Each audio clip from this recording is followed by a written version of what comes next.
जैसे सज्जन पुरुष को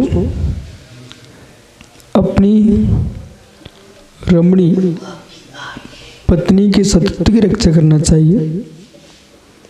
प्रतिक्षण प्रतिपल निगाह रखते हैं, दृष्टि रखते हैं कि कोई मेरी पत्नी का हरण ना कर लिया, उसके शील को दूषित ना कर दे। ऐसे ही प्रतिक्षण व्यक्ति को अपने महत्व पर दृष्टिपात रखना चाहिए। किसान फसल बोने के बाद घर में जाके सो नहीं जाता, प्रतिदिन खेत की मेड़ पर घूमता है। माली बगीचे में लगी लताओं पुष्पों को फलों को देख कर के घर में सोता नहीं है, बगीचे में घूमता है। कमल वन भी सरोवर में कमल खिले हैं, उसका स्वामी भी सरोवर को निहारता रहता है। एक धनिक धन कमाने के उपरांत उसकी रक्षा का भाव रखता है। इसी प्रकार से जीवन में यदि आपने यश को प्राप्त किया है, महत्व प्राप्त किया है, लोक में कीर्ति तुम्हारी व्याप्त है, तो व्यक्ति को सो नहीं जाना चाहिए। वस्तु का अर्जन करना जितना कठिन है, उससे कठिन वस्तु का रक्षण करना है। अर्जन करके जो नींद में सो जाता है, रक्षण नहीं करता, तो अर्जन के पूर्व अभाव था उसके पास, अर्जन के पश्चात भी वस्तु का अभाव होगा, वो खाली का खाली। संतान विहीन दंपति अपने आप को खाली महसूस करते हैं। गर्भ धारण किया, संतान की उत्पत्ति भी हो गई, शीत उष्णता बात पित्त कफ इनका विवेक नहीं रखा बच्चे के साथ, वो असमय में मृत्यु को प्राप्त हो गया। तुम्हारी गोद जब खाली थी, आज भी खाली है। इसी प्रकार से जो व्यक्ति महात्महीन था, बुद्धि विवेक जगा, महात्म संग्रह किया, यश पाया, और यश पा करके पुनः खोटी क्रिया में तल्लीन हो गया, तो जैसे पुत्र उत्पन्न होने के बाद मृत्यु को प्राप्त हो गया, वो निसंतान का निसंतान रह गया। ऐसे ही फणी यश पाने के बाद भी यश को नहीं संभाल पाया, अपयश का अपयश हाथ में रहा। प्राणों का वियोग श्रेष्ठ है, लेकिन अकीर्ति के साथ जीना श्रेष्ठ नहीं है। महात्म ही जीवन, मोती की चमक से शून्य मोती।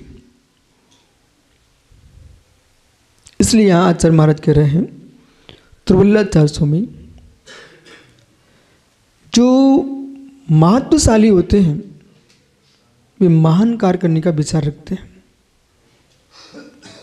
महान विचार करने का विचार जिनका समाप्त हो चुका है, वे कभी महत्व पा नहीं पाएंगे और महान हो नहीं पाएंगे। पवन जीवन में संतुष्टि होना चाहिए, न युगन न सर्वथा। विषय कसा ईर्षा से संतुष्टि होना चाहिए, उनमें नहीं जाना चाहिए। लेकिन आत्म पुरुषार्थ में संतुष्टि कर बैठे, परमात्म तत्व की सिद्धि कैसे करेंगे? तुम्हारा वस्तुत्व सिद्धत्व को कैसे प्राप्त करेगा?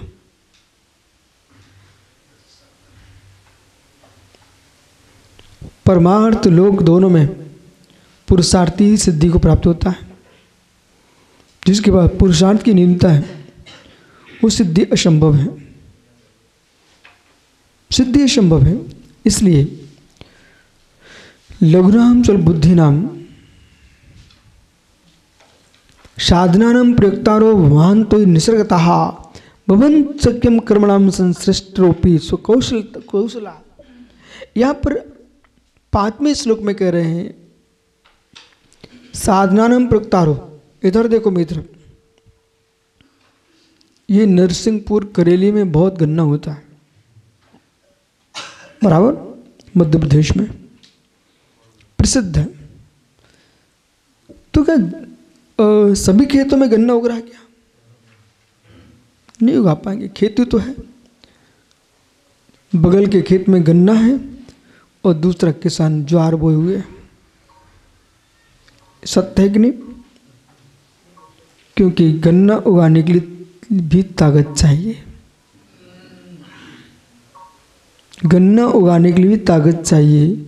हर खेत में मीठा गन्ना नहीं उगता, क्योंकि किसान की क्षमता चाहिए। अगला प्रश्न, इतना सारा आप देखो, अभी निकलना आप करेली से जगह जगह गुड़ बनता दिखता है, मंडी में गुड़ के ढेर लगे हैं। तो क्या सुब्रत सागर लोग ये सोचें यहाँ के लोग तो बहुत गुड़ खाते होंगे, इनको तो बहुत सस्ता मिलता होगा? ऐसा नहीं है। जो गरीब अन्य क्षेत्रों में जैसे गुड़ बेचारे टुकड़ी से खा पाते हैं, कभी खा पाते हैं, ऐसे वैसे ही खा पाते हैं। ये जिनके घरों में है और जिनके खेतों में है और जहाँ कारखाने लगे हैं, वे ही गुणवान हैं। रहस्य पकड़ो, रहस्य पकड़ो। अयोध्या में तीर्थंकर ऋषभदेव हुए, राम हुए, तो क्या जितने नगर में लोग थे सबके घर में तीर्थंकर हो रहे थे क्या? तीर्थंकर का जन्म तो नाभिराज घर में हुआ। अवधपुरी प्रसिद्ध है ऋषभदेव के नाम पर। तो जब ऋषभदेव के नाम पर अयोध्या प्रसिद्ध, इसका मतलब ये मत समझ बैठना कि जितने नगर नागरिक हैं सभी ऋषभदेव हो अथवा श्री राम हो। आजकल क्या होता है, डॉक्टर साहब कहाँ गए आपके? नरसिंहपुर। सुनो भैया, नरसिंहपुर में कोई मुनिराज हो जाए तुम्हारे घर से, तब पूरा घर मुनिराज नहीं हो। पड़गान करेंगे, उनकी नब्दा भक्ति करेंगे, चर्या करेंगे, इसका मतलब थोड़ी कि उनके भैया की भी नब्दा भक्ति शुरू हो जाएगी। लोग इसे हम में आ जाते हैं कि मेरे घर के महाराज, अरे तेरे घर के महाराज हो सो ठीक है, लेकिन तुम महाराज नहीं है, तुम अपनी सीमा में जियो। तो इसी प्रकार से यहां समझा रहे हैं, एक भाई गन्ने वाला, दूसरा को ज्वार वाला है, एक ज्वार कोई मक्का वाला, कोई गेहूं वाला है, बराबर संजय जी। इसी प्रकार से देखो भाई, एक नगर में जन्म लेने से, एक घर में जन्म लेने से, एक माता पिता जन्म लेने से सबके पुण्य एक नहीं हो जाते। इस बात को भूलना नहीं कभी, और न भाई पर ईर्ष्या रखना। माता पिता एक हो सकते हैं, बात ऐसी है, एक ही सांचे से पवन कई ईंटें निकल जाती है, पर पकने में जिस जैसा रहता है वैसा फिर होता मजबूती। एक ही सांचे से एक ही शिल्पकार कई ईंटें निकाल देता है, लेकिन भट्टी में डालने पर आंच किसको कितनी लगी, आंच किसको कितनी लगी। ऐसे एक ही गुरुकुल में तुम पढ़े हो, एक ही माता पिता के पुत्र हो, एक ही गुरु के शिष्य हो, प्रज्ञा की आंच किसकी कितनी है, क्षोभसम कितना है। इसलिए ध्यान दीजिए। नाम माला बोला, अब पीयूष को समझना पड़ेगा कि जिस नाम माला हम महत्व नहीं समझते हैं, तो वस्तुत्व महाकाव्य पढ़ने पर उनको समझ में आता है कि नाम माला समझना चाहिए। अब बेटा नाम माला में लिखा हुआ धनंजय कवि ने हिम और घन, घन जानते हो, घनसार, घनसार, घनसार यानी कर्पूर, घनसार, कर्पूर, घनसार। तो कर्पूर, चंदन, गोशीर, चंदन, घनसार, इनको भाग्यवान ही सेवते, भाग्यहीन नहीं सेवते।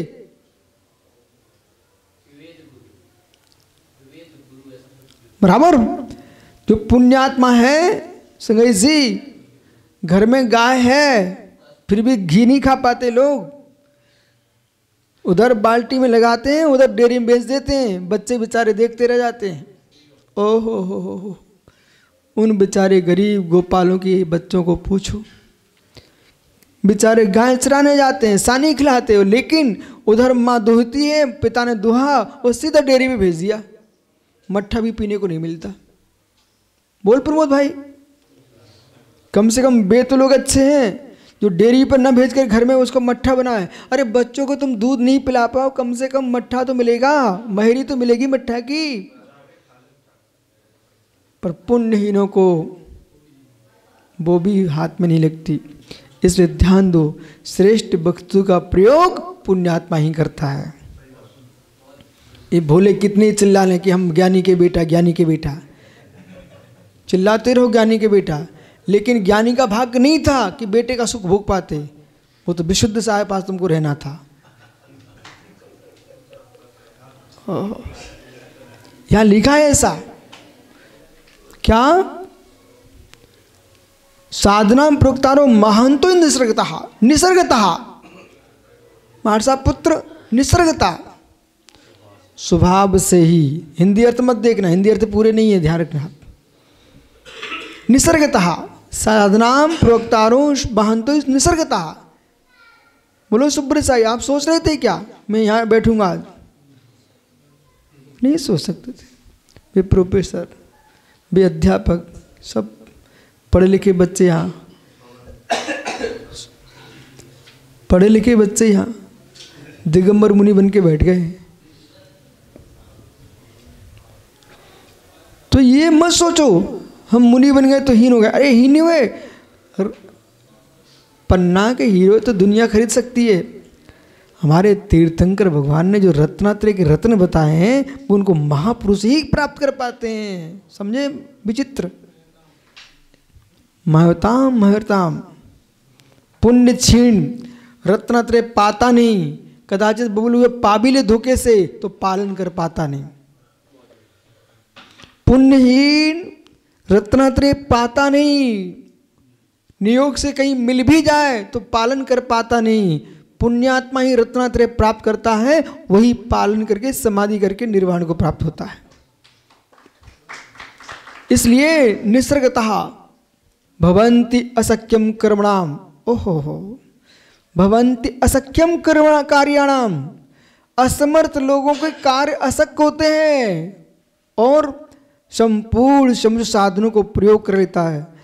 पुण्यात्मा महापुरुषों समुचित साधन उपयोग लाने से संपूर्ण कार्यों का संपादन करने की सामर्थ्य किसी में होती है तो मित्र वो मात्र पुण्यात्मा महत्वशील की होती है। महत्वहीन पुरुष श्रेष्ठ वस्तु का भोग नहीं कर पाता।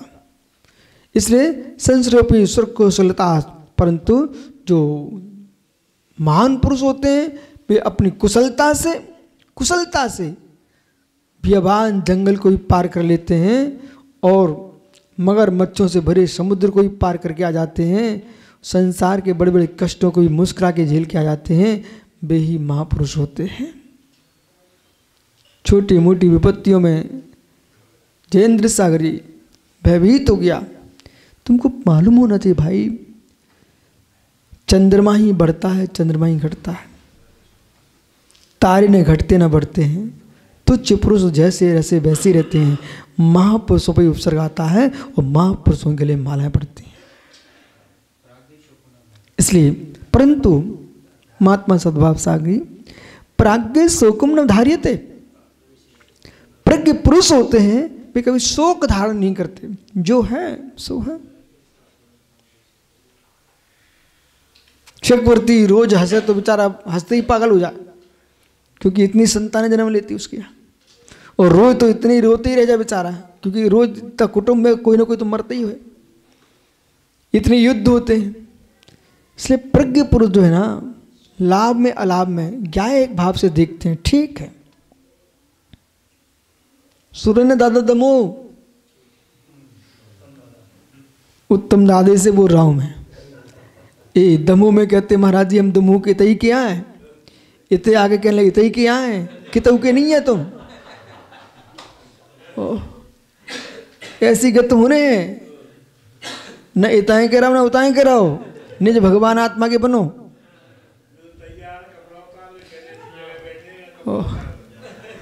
तो यहाँ पर भगवान कह रहे हैं, दादा उत्तम सुना कि नहीं, वे कपड़े उतार के महाव्रती वे ही बन पाते जो महापुरुष होते हैं।